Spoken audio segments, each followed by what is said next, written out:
Look, I don't have a lot of time. This other camera is shorter on the battery life than I was expecting. So I'll try to keep this rant a bit condensed. The X-Men franchise was handled very badly by Fox. I know I like to bring up X-Men the Animated Series airing on Fox, but that was the Saban show.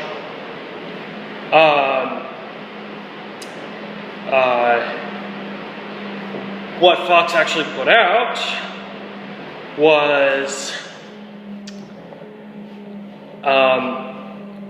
pretty much just the X-Men movies.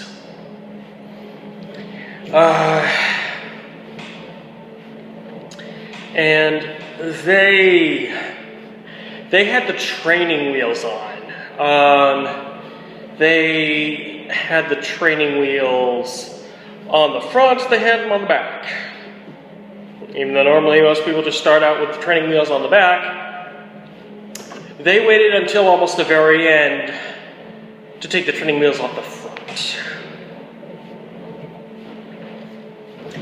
And that's how we got to X-Men Apocalypse. You gotta have an actual supervillain for once.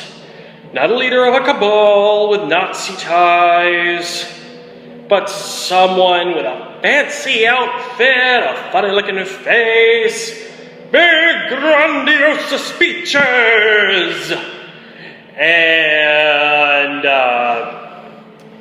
multiple superpowered henchmen, also dressed funny, attacking you at once. Hellfire Club doesn't count. They put too many clothes on Emma Frost. They gave Satan a nice suit. Yes, Azrael is supposed to be mutant Satan, and damn them for legitimizing Chuck Austin. Yeah, so I'm not counting Shaw and the Hellfire Club. Shaw and the Hellfire Club originated in the Dark Pheonix saga in the comics, and they're nowhere to be seen in the Dark Pheonix movie, but what we're talking about is Apocalypse, and the missed opportunities there, because that really summarizes how they have to keep going back to status quo, and how they had to keep referencing what had already come before when they hadn't even scratched the surface of what they could do. Take the Exiles. 6 mutants, and eventually Spider-Man 2099.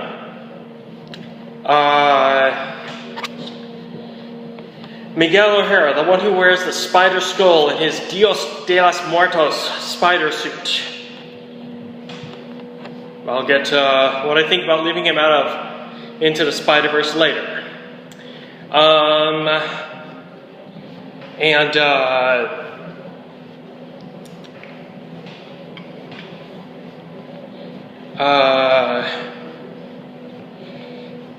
Well, they go from reality to reality, fixing broken mistakes. They're eventually led by Sabretooth from the Age of Apocalypse miniseries. Oh, speaking of Apocalypse, we could have adapted Age of Apocalypse, or given it to Studio Madhouse, or someone. Ugh. Legion! The guy with his own TV show! He kicks off the thing when he does the "why didn't you just kill Hitler" route regarding Magneto, and then Charles, still being Magneto's BFF way in the past, throws himself in front of the attack, and Magneto founds and leads the X-Men while Apocalypse takes over, because apparently Magneto's not that good at it. No, we didn't do that for any of that for X-Men Apocalypse. Despite the strides and steps it looked like we were going to be taking after Days of Future Past. I mean, Mystique is seen as a hero after her events in Days of Future Past, and, well, that makes sense that she would be seen that way by other mutants. But, what doesn't make sense is why they didn't introduce Valerie Cooper and have her leading Freedom Force. her generation of the Brotherhood of Evil Mutants. And I get this from the Brotherhood of Evil Mutants page in the X-Men The Ultimate Guide, published back in 2000. I'm not really a super big expert. I just do some research, which back in my day, clearly paid writers and editors were not doing. I mean, say what you will about Frank Cho's Shanna the She-Devil series, at least in an interview, he said he sat down for a couple hours with a bunch of old back issues, and they were not at all to his liking, but at least he sat down and looked at them. Joe Quesada, it's too late for you, but you could have annulled Spider-Man's marriage by sheer value that her uncle had officiated the wedding, and he could have just undone it or had them discreetly file for divorce. So long as Aunt May be dead and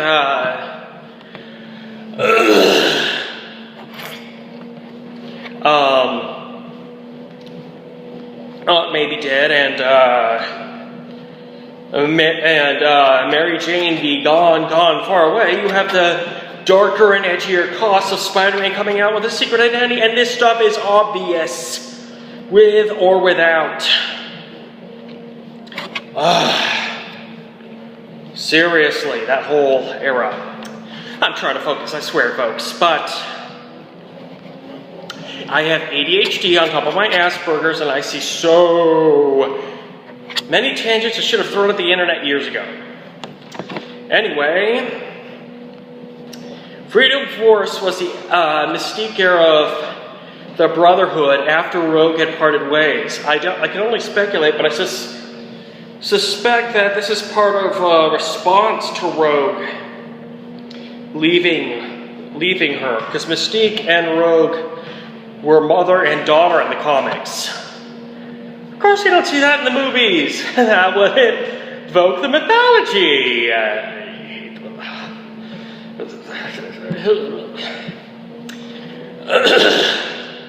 And those flight suits, those paintball suits, trick them out with stuff that,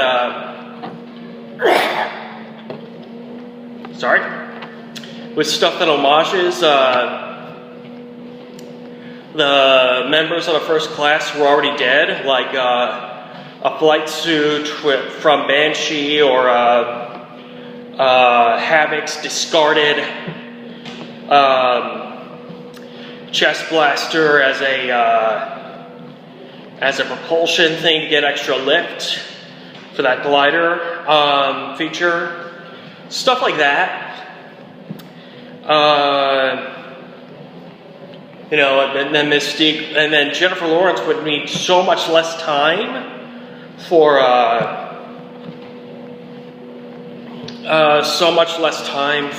the makeup chair, and instead of Stryker coming in for no reason to introduce their flight suits, their vehicle, and a Wolverine cameo, well, you said at the first sign of trouble, Mystique activates the signal to bring down her own people, and Wolverine's on her team. Spider-Woman, who was on Freedom Force between West Coast Avengers and her Secret War debut, Julia Carpenter, who's an old friend manipulated by Valerie Cooper, who was the Amanda Waller to Freedom Force's Suicide Squad. She could be on there. Speaking of Valerie Cooper, Amanda Waller was in the comics. Black and very overweight in the 80s when it was a bad time for a woman to be pretty much anything visually.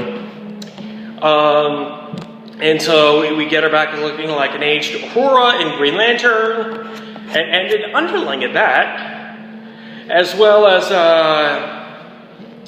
and then looking like Viola Davis from How to Get Away with Murder and the Suicide Squad movie. Just get a large muscle or fat rich athlete to appear as the mysterious person behind the desk sitting in the shadows and said, "That's Valerie Cooper." Build some suspense, make it look unpredictable,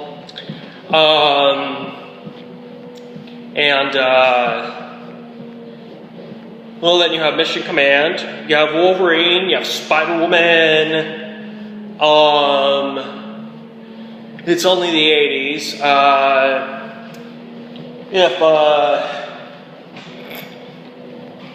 If Mystique still does her playing Jennifer Lawrence bit to rescue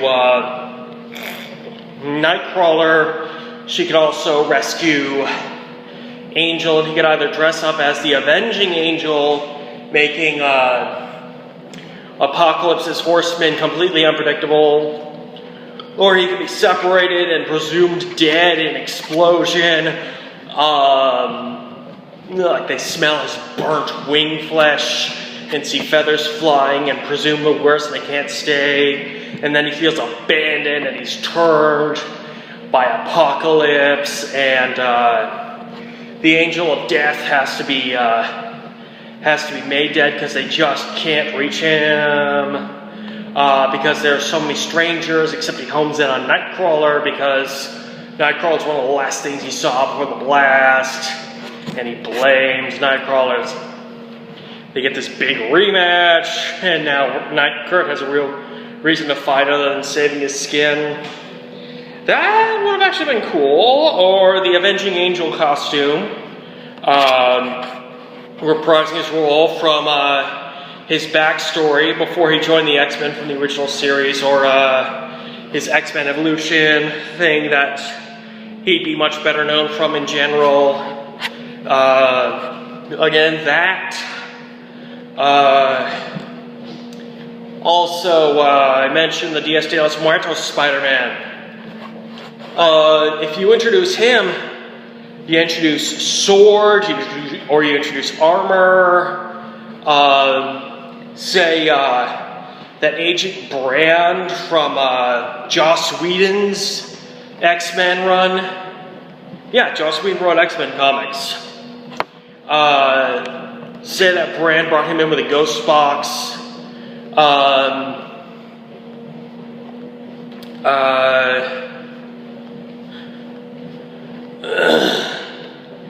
You can have Wolverine training some of his proteges from either the 80s era or from Japanophile era. We see Jubilee, his surrogate daughter, hanging out at the mall, at the theater with X-Men who would become more prominent, and he can be covering her ass a lot in this one, and ultimately she leaves to work with him, or he leaves Freedom Force to join the X-Men and look after her, which, that might play to his appearance in Giant Size X-Men #1, where he officially joins the team.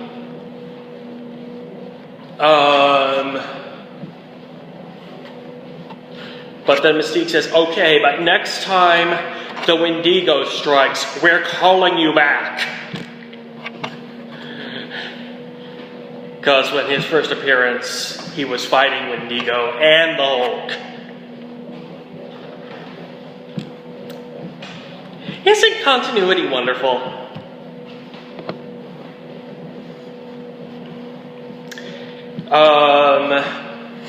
So yeah, a Spider-Man who appeared regularly in the next title gets summoned from an alternate reality, and it's just suddenly this world gets so much bigger, and you can start making a cinematic universe. One of the things I hated about X-Men Apocalypse is that it confirms that Cyclops lives with his parents, and he's the younger brother. It's like, Alex is his younger brother. That's why he's called Havoc. He's the wild little brother of the guy with the stick of his butt. when his mother should be dead, and his father should be off in space with the Guardians of the Galaxy, except they're called the Starjammers. The Guardians, as general moviegoers know them. Let's see, let's look at the parallels. There's Chode, the big green guy who's the mouth. There's Hezbollah. Well, her real name is unpronounceable to Christopher Summers, the abducted Earthman, who's dating the token femme fatale. So let's look it up. Let's bring up Ecosia.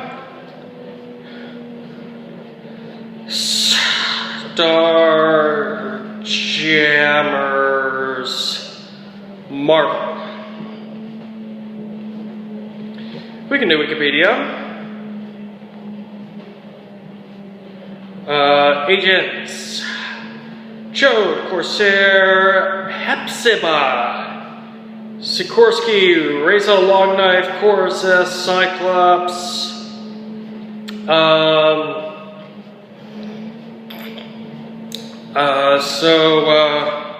Reza Longknife. He's the guy who got experimented, stripped apart, full of machines. Sikorsky's the small, cute, bug-like thing.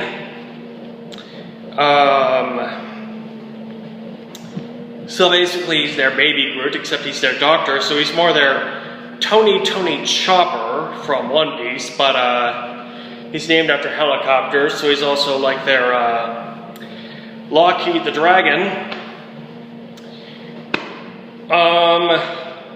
I'd also want Destiny on the team to confirm that Mystique is bisexual. Say that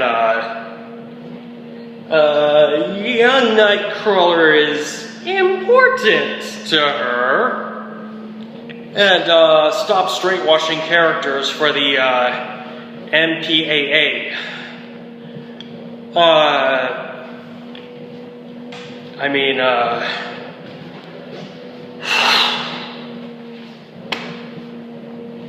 There are a lot of gay and lesbian characters who've been adapted as straight people in the comics, in the Marvel movies. I mean, they're working with Disney, so...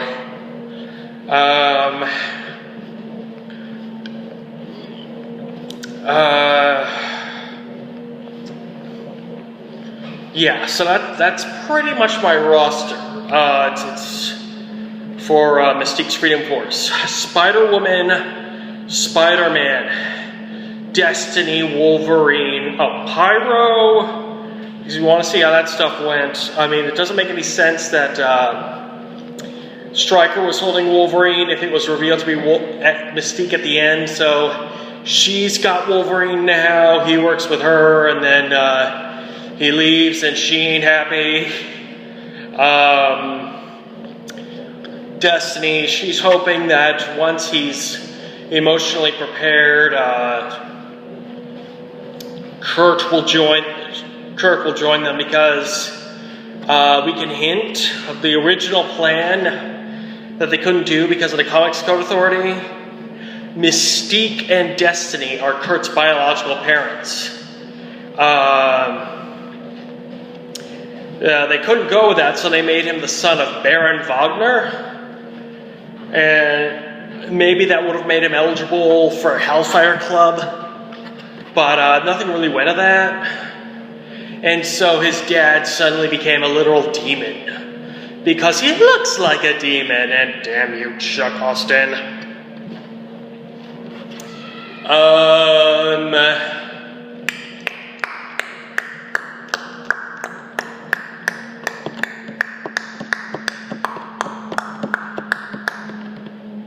The Four Horsemen would have had to have been named Death, Famine, Plague, and War. Instead, it's based on different what is it, different types? Let's see, feral, elemental, molecular, psionic, like in the show Mutant X. That was supposed to be an adaptation of the comic Mutant X, but instead became that other thing. Aviarat he is under-celebrated talent. They made that thing last for 3 seasons. So cool. Heck, you could have had someone from that adaptation appear as their base keeper in Canada. Heck, we never saw Emma's body after the season 2 cliffhanger. She's supposedly dead, but so was Adam. And talking about the Mutant X show, I'm sorry, you'll find it reruns on H&I, so some spoilers ahead. But maybe a ghost box, the device that takes you to and from other realities, picked her up when someone was tinkering with it, and now the actress who plays her, Lauren Lee Smith, plays her again as a much older version who's, let's face it, if she had kept developing at that rate, would have either blown up, self-destructed or whatever, or would have become more powerful than Charles. I know that sounds like the all-powerful woman who must have no weaknesses thing, except, no. The big thing in the season 2 of Mutant X is that everyone stood to die because their powers were advancing too far, too fast. They all had expiration dates.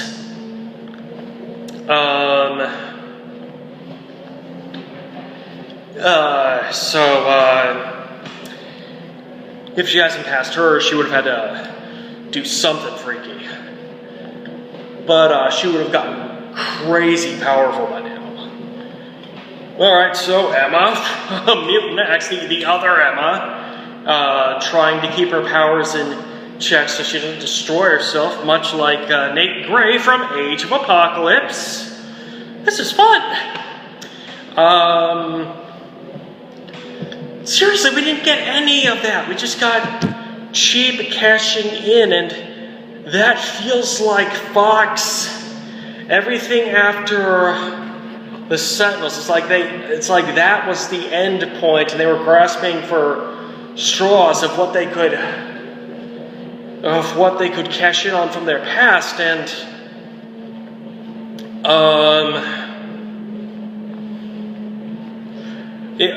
the movie ended on the sense of a whole brand new beginning with so many new possibilities, and it didn't address what happened to Yukio after the movie The Wolverine, where she leaves with Wolverine. Next time we see Yukio, it's a whole other Yukio, and she's dating Negasonic Teenage Warhead, and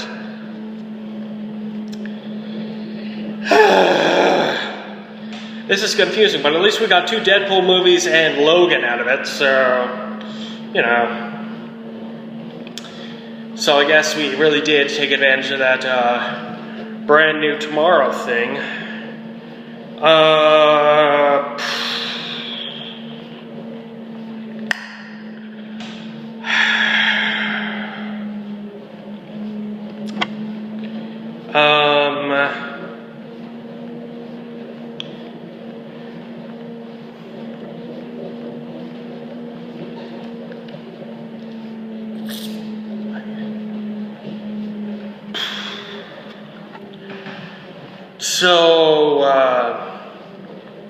Yeah, there's a lot of roads not taken. A lot of things they could have done to show up both Warner and Disney. I've only touched on a few of them. There were so many non-mutant characters relegated to the X comics. Khazar, his saber-toothed tiger Sabor, Sauron, the aforementioned Shanna the She-Devil, the Savage Land as a whole, and its mutates. Then you have Longshot, Spiral, Mojo, Major Domo, the X-Babies, and everything else from Mojoverse. Belasco, who premiered in Kazar's Independent series, but then got wrapped up during Inferno when he tore the Marvel Universe a new one. He's wrapped up in the X-Men thing. He's an actual demon. Back off Azazel or Azrael or whatever you call yourself.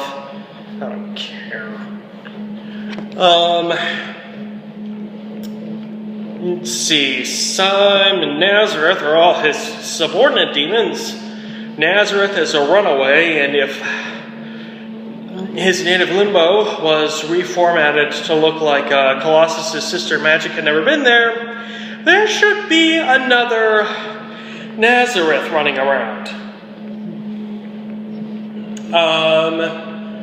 See, Mr. Sinister, Essex of the Essex Corporation, not a mutant.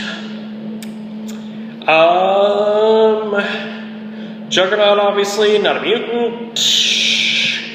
The movie shouldn't treat him like one. He is not. Let's see. Kane, the Weapon X cyborg, not a mutant.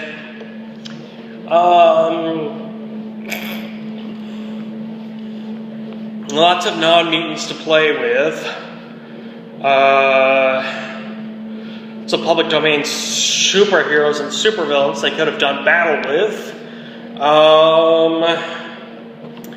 Lots of